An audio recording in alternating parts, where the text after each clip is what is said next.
बिस्मिल्लाहिर्रहमानिर्रहीम। अस्सलाम वालेकुम dear students, welcome back to lecture. And हम अपना सवाल कंटिन्यू जा रहे हैं। Question number 57। ठीक है, 57 कहता है कि where was Napoleon sent into exile after the battle of Waterloo. ठीक है, तो कहाँ पर उनको नेपोलियन को भेजा गया था? कैप्री में भेजा गया, या कोर्सिका में, एल्बा के अंदर, या सेंट हेलिना के अंदर? ये एक आइलैंड था, ठीक है, तो इसके अंदर भेजा गया था। तो इसका करंट आंसर ये वाला होगा। मैं सारे आंसर मिटा देता हूँ। करेक्ट आंसर होगा सेंट हेलिना। ये एक आइलैंड थी। वाटरलू जंग के बाद इसको एग्जाइल में भेजा गया था। ठीक है, अब यहाँ से मैं आपको डिटेल्स बताता हूँ। ठीक है, पॉसिबल कुछ जो बन सकते हैं। Napoleon was sent exile island of Saint Helena after the battle of Waterloo, जो लगी थी 1815 में। ठीक है, फिर कहता है सेंट हेलेना स्मॉल आइलैंड है। कहाँ पर है? साउथ अटलांटिक ओशन के अंदर, about 1200 miles off the coast of Africa. ठीक है, कोस्ट ऑफ अफ्रीका से जो है ना 1200 मील दूर है। ठीक है, then it was a British colony उस दौर में थी, and British exile Napoleon, it was a remote and difficult escape from.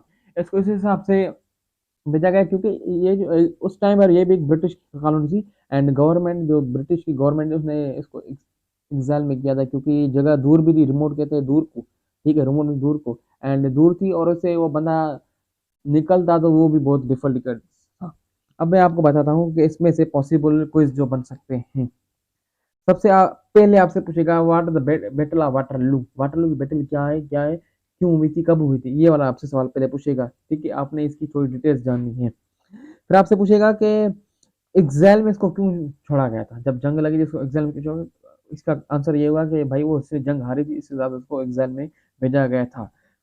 आपसे पूछेगा कि वो लोकेशन कौन सी थी, एंड सेंट हेलिना क्यों, सेंट हेलिना क्यों उनको भेजा गया था? ठीक है, तो सवाल आप बताएं कि भाई साहब वो क्या थी, ब्रिटिश कॉलोनी थी उस वक्त थी, एंड जो है ना 1200 miles off coast of Africa से दूर थी। नेपोलियन को वहां से निकलना, भागना वो थोड़ा डिफिकल्ट हो जाता था। ठीक है, तो ये पॉसिबल सवाल हैं जो बन सकते हैं। ठीक है, एंड आपने वो सवाल लिखने जाना है यार, लिखते जाना है। मैं तो यहाँ पर इस हिसाब नहीं लिख रहा क्योंकि स्लाइड जब मैं लिख रहा होता हूँ ना, या फिर मेरे जो राइटिंग इधर उधर हो जाती है, और स्लाइड का जो है ना मज़ा खराब हो जाता है। क्वेश्चन नंबर 58 आपके यहाँ हाजिर है। Where was the world first atomic bomb was dropped. ठीक है, तो इसका ये मैं कुछ मिनट पहले एक वेबसाइट पर पढ़ रहा था, डिस्कस कर रहा था। ये तो स्लाइड में बहुत टाइम पहले बनाई थी। तो इसका क्या था? हिरोशिमा था ना। फिर भी भूल तो नहीं गया, ताज़ा ताज़ा पढ़ा है। ठीक है, हिरोशिमा ही पर था। फिर नागासाकी में 3-4 दिन के बाद नागासाकी के ऊपर गिरा था। ये था लिटिल मैन है, ये था फेट बॉय। ठीक है, इसका करेक्ट आंसर क्या होगा? इसका करेक्ट आंसर होगा हिरोशिमा होगा। ठीक है, फर्स्ट जो था बम गिरा। ये इसकी बहुत बड़ी हिस्ट्री है। जब वर्ल्ड वार 2 चल रही थी ना, तो जापान ने एक सरप्राइज अटैक किया था।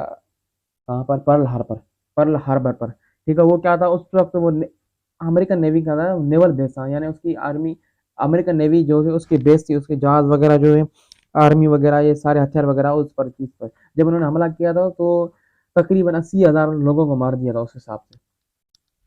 80,000 नहीं, नहीं, नहीं, 80,000 तो ये इसने इसने तबाह किए लोगों को। उस जंग में शायद 2,500 के करीब जो पर्ल हार्बर हमला हुआ था ना, तो तकरीबन 2,500 2,000 अमेरिकन मारे गए थे। कहता है कि the world's first atomic bomb was dropped on the Japanese city of Hiroshima. Hiroshima पर गिराया गया था, ये इसकी डेट है। एंड उसका नाम ये था, लिटिल बॉय था। एंड वो क्या था? यूरेनियम गन टाइप बम था। Explode with energy of 15 kilo ton of TNT. 15 kilo ton of TNT यहाँ पर एक्सप्लोड रिलीज हुआ था। ये बताया जाता है ये जिस टावर से ये बम ऊपर करके फड़ाया जाता है, ये इसको जो है ना क्या कहते हैं यार, इसको एक्सप्लोड किया जाता है, तो वो टावर जो था वो स्टील वाला था, वो टावर भी जो है ना क्या होगा, एवापोरेट हो गया था, इतनी एनर्जी निकली थी। एंड इस धमाके की वजह से 80,000 लोगों की जान गई थी। एंड 70,000 से ज़्यादा following from Burns and radiation sickness की तरफ से लोगों ने सफ़र किया था। अब आते हैं ये वाला सवाल, इसमें डिटेल्स वर्ल्ड वार की हिस्ट्री है ना, तो वर्ल्ड वार हिस्ट्री से सवाल आते बहुत आते हैं, और बनते भी है, बनना भी चाहिए क्योंकि दुनिया का एक बड़ा इवेंट था। ठीक है, सबसे पहले आपसे पूछेगा वर्ल्ड वार 2 कब लगी थी, और किसने कब लगाई थी, और अमेरिका ने क्यों आना था? उस टाइम पर अमेरिका का प्रेसिडेंट कौन था जिसने ये डिसीजन क्यों लिया था? जापान ने ऐसी गलती कौन सी की थी? ठीक है, फिर आपसे पूछेगा कि हिरोशिमा पर बम कब गिराया गया था। उसकी डेट पूछेगा। फिर आपसे पूछेगा कि नागासाकी पर बम कब गिराया था, पहले हिरोशिमा पर, पहले नागासाकी पर? पहले हिरोशिमा पर गिराया गया था। फिर आपसे पूछेगा हिरोशिमा पर जो बम गिराया गया था उसकी उसका नाम क्या था भाई? उसका नाम था लिटिल मैन। और जो बड़ा वाला था ना, जो बड़ा वाला था, उसको फेटमैन नाम दिया जाता था, ठीक है। फिर आपसे पूछेगा कि कितने टन ऑफ एनर्जी रिलीज किए गए थे? 15 किलो। फिर आपसे पूछेगा कितने लोगों ने उसमें मरे थे? फिर आपसे पूछेगा कि भाई साहब वर्ल्ड वार 2 के क्या इम्पैक्ट पड़े? ये थोड़ा एडिशनल सवाल होगा, ठीक है। बहरहाल ये जो पॉसिबल 5-6 सवाल बन सकते हैं वो मैंने आपके साथ शेयर करे। यार बनते हैं, ठीक है, बनते हैं, आते भी हैं सवाल, टेस्ट में आते हैं। एग्जामिनर जो है ना एक टॉपिक लेता है, फिर उसकी मल्टी डाइवर्स स्टडी, उस एग्जामिन जो पेपर सेट कर रहा है उसकी तो स्टडी हुई होती है ना उस सब्जेक्ट से, तो वो मल्टीपल एंगल से सवालों को घुमा फिरा के आपके सामने नजर करता है। बढ़ते हैं अपने नेक्स्ट सवाल की तरफ। तो 59 क्वेश्चन है, the war of independence America was फाट against.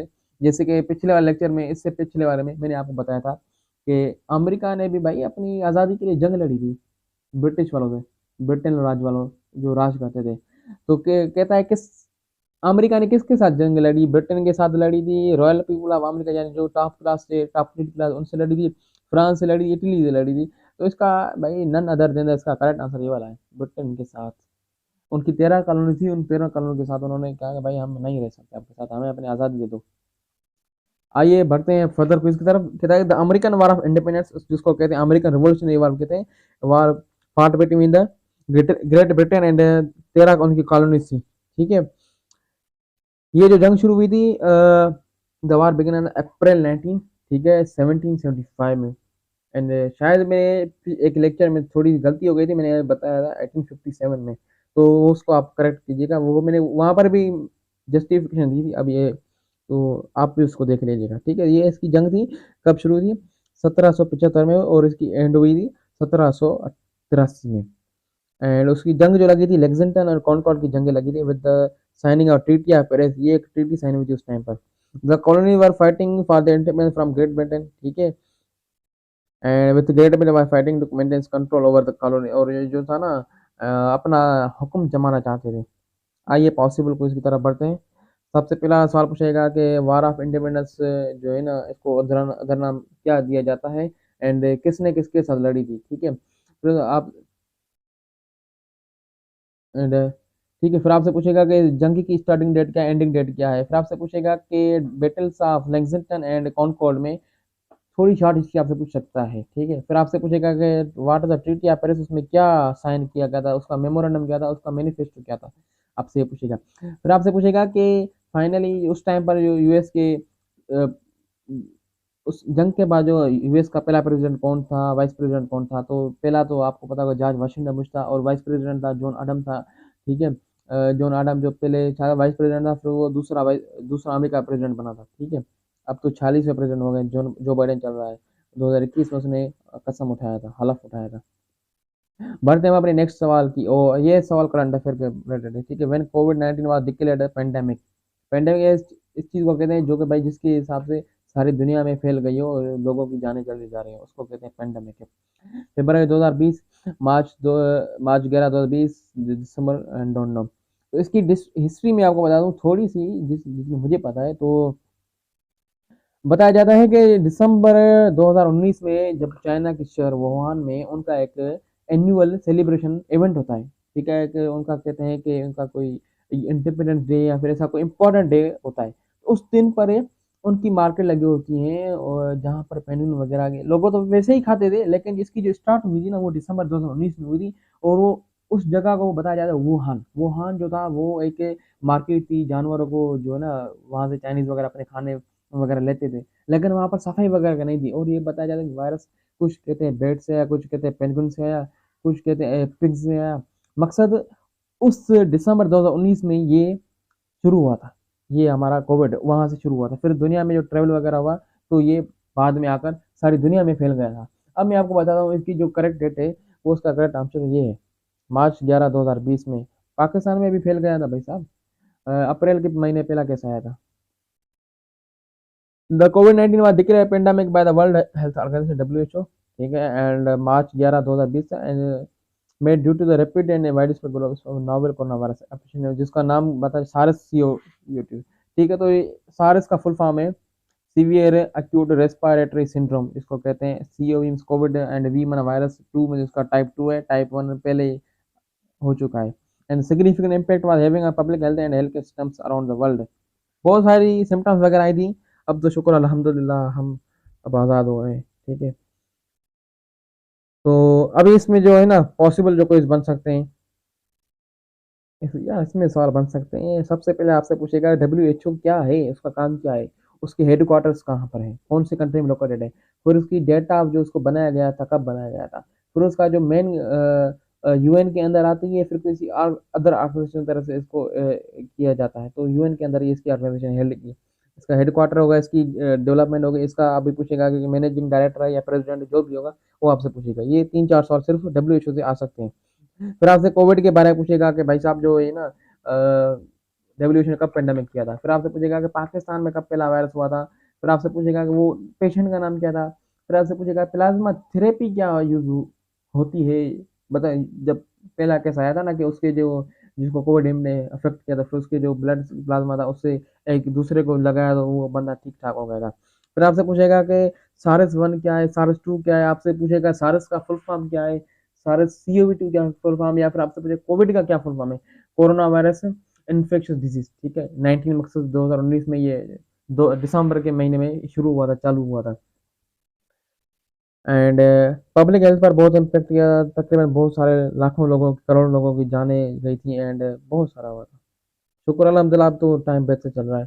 Thank you dear student, खुदा हाफिज़। एंड आप अपने नोट्स वगैरह बनाते रहिए, एंड लेक्चर का भी टाइम बढ़ गया है और मेरे सोने का भी शायद टाइम बढ़ गया है, ठीक है। तो चलते हैं, आपसे मिलूंगा एक नेक्स्ट नेक्स्ट लेक्चर में।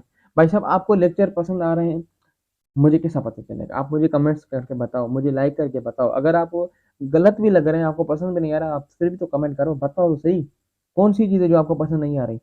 मैं तो अपनी तरफ से जो नॉलेज की है या फिर स्लाइड में जो भी प्रेजेंटेशन है जो भी, मैं शुक्र अल्हम्दुलिल्लाह अपनी तरफ से बहुत कोशिश कर रहा हूँ। लेकिन आपको फिर भी लगता है कोई कमी है, कोई चीज़ मिसिंग है, तो आप मुझे गाइड करो तो उसको फर्दर वीडियोस में ना आ सके, ठीक है।